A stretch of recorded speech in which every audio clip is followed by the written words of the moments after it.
Well, this is commonly known or locally known as West Franklin Mercantile.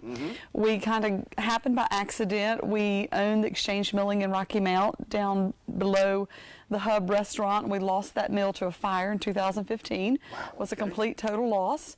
So we purchased this property out of town and reestablished the mill. In doing that, we had this large storefront that we didn't know what to do with, and worked out to purchase the inventory of Cox's Fashions. Many people remember that there in town.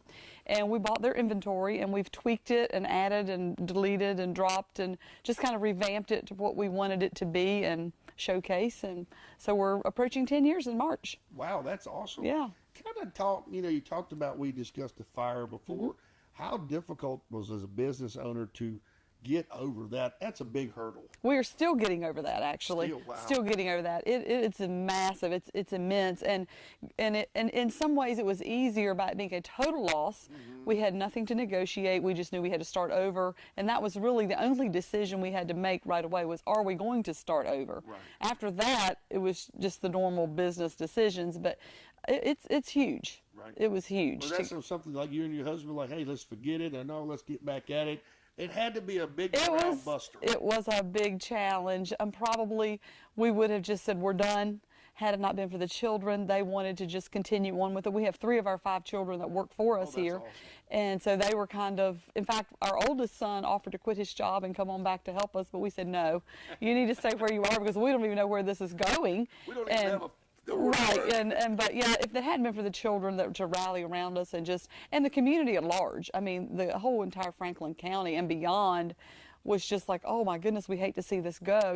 We need to do this, and so we had tremendous support from all avenues of Franklin County. I mean, McDonald's brought biscuits when we were out there cleaning up. I mean, people dropped off food, and just random people would stop and help clean up. And it's just, yeah, it's kind of somewhat of a give back to the county.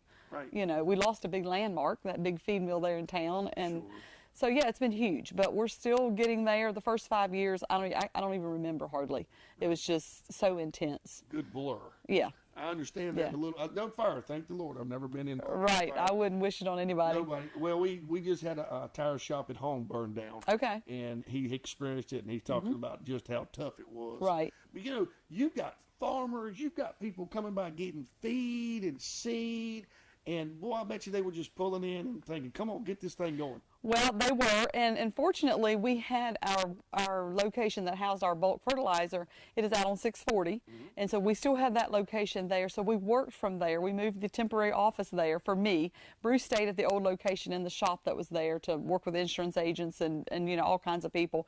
But we did operate as a business from our 640 location there. So we did have a physical location for people to come in and get their feed and their seeds and that sort of thing. We had 2 feed mills that worked with Bruce to make our feed for us, and they